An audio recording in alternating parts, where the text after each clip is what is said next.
Hello everyone, this is Defense Politics Asia and this is the Frontline Changes Report for the day of 971 for the 21st of October. So we go to yesterday I wanted to do the situation report, but I was burnt out. I finished mapping, but I was like I wanted to die, so I went to die. So I have just respawned and reincarnated. So now I can do frontline changes report for you.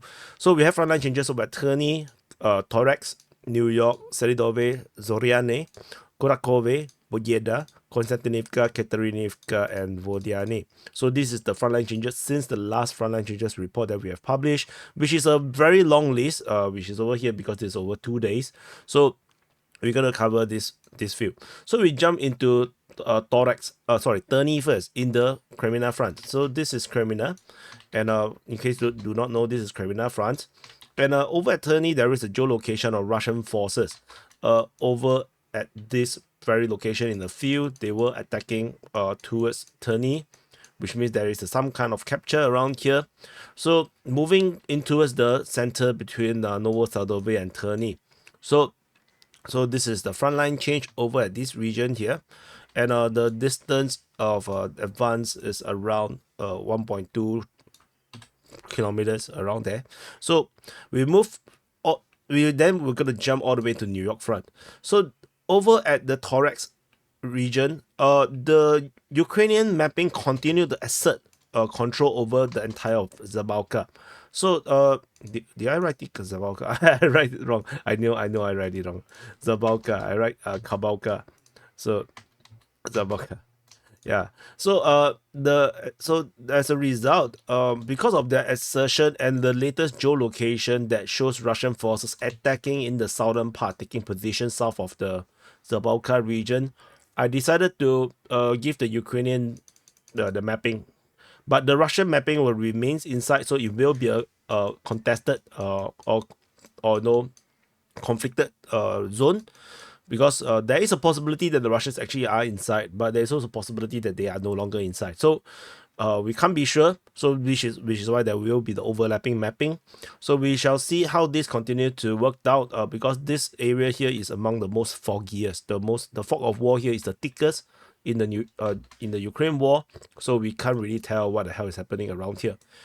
Over next door at New York, Russian forces have advanced westward from New York, from the Nelipivka region, moving westward. This is mapped by the Ukrainian mapping by Deep State UA.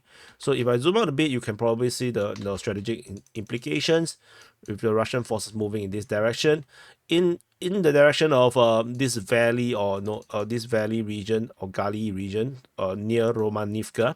So and this can't tell at this moment what's the full objective yet. Probably just to secure all the way to this water body.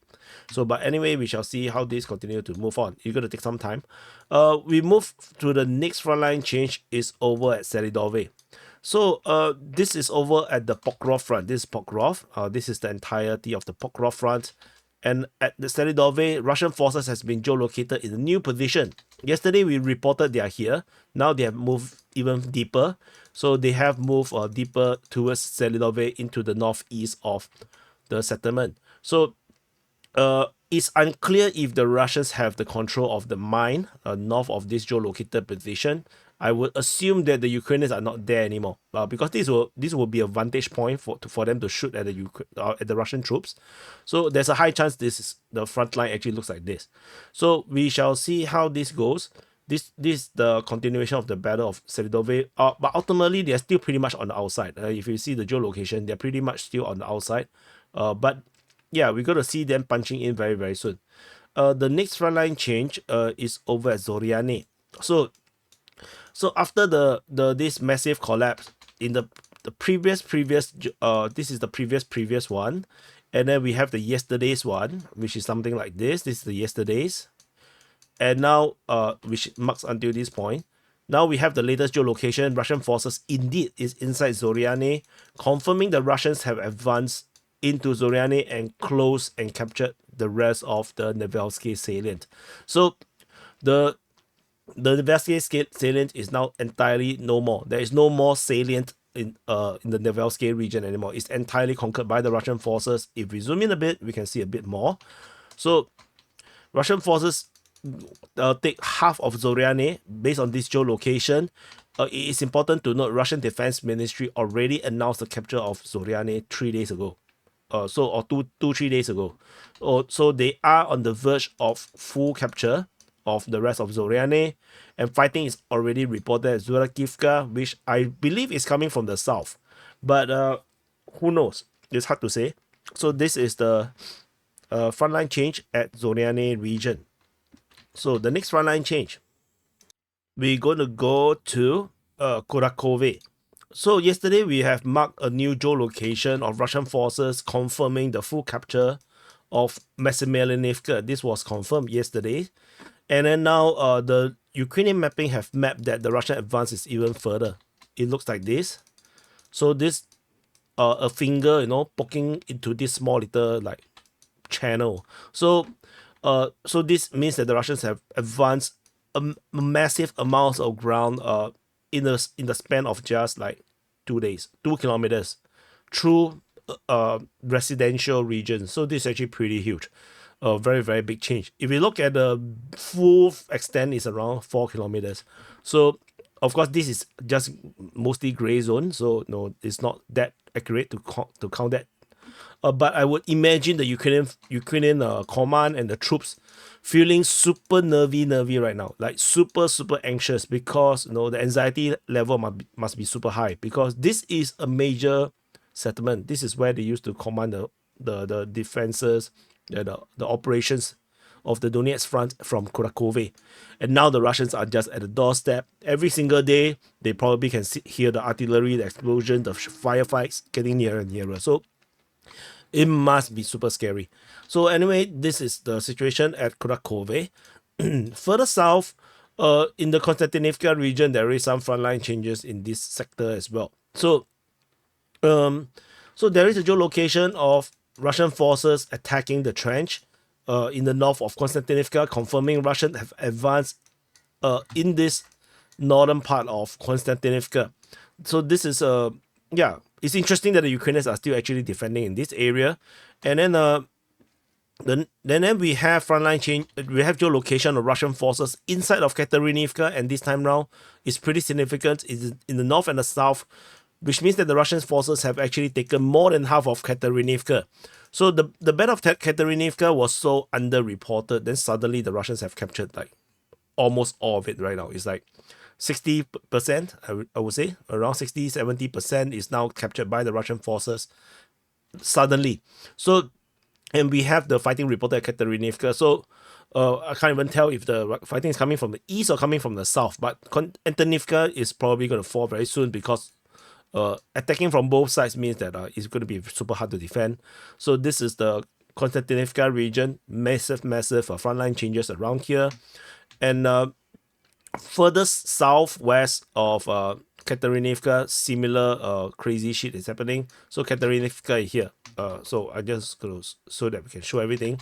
So other than the Russian forces advancing in this area here, the latest mapping from the Ukrainian side, the Deep State US mapping, shows the Russian forces have captured all of these grounds. All of this. This is Ukrainian mapping. So Russian forces expanded control around Vodyane, fully securing Vodyane. They have expanded the control north of this. I can't remember what it is. I think this is one of these. Whatever it is. Yeah, something there. And then some fungus growth, algae over there. And then after that, in the north of Vodyane, the Russian forces also expanded control, and they continue to move down the this river or water body. And this is a massive advance. The entire front line from Katerynivka. So let's look at how Katerynivka to just in the straight line is around 9 kilometers. This is a very, very long front line, and the deepest, this is around 1.32 kilometers. The advance here is around 1 kilometer plus. Yeah, this is just a lot of changes. This is 3 kilometers, so a lot of ground loss. It looks like the my prediction that the Ukrainian is not going to be able to defend this area, this open ground that well, is starting to come true because yeah, this advance is just too big. But we are coming down to this 4 pillars around here. So there's these 4 pillars of fortress. I'm not sure how useful is all these fortifications around here. So let's wait and see. The Russians have not reached them yet. So and yeah, so these are the frontline change. And then this is previous days. What else were there? Yeah, so that's all. I think these are all the frontline changes report for the past 24 hours. So thank you for watching. I think the time now is for Singapore time 7 a.m. So yeah, probably another 8, 9, 10, 11, 12, 1. Maybe another 5 hours I'll do the sit rep. So anyway, thank you for watching. Do press the like button, subscribe. Yeah, and hopefully don't see my face, make the report look more professional. And I'll see you guys in the next update.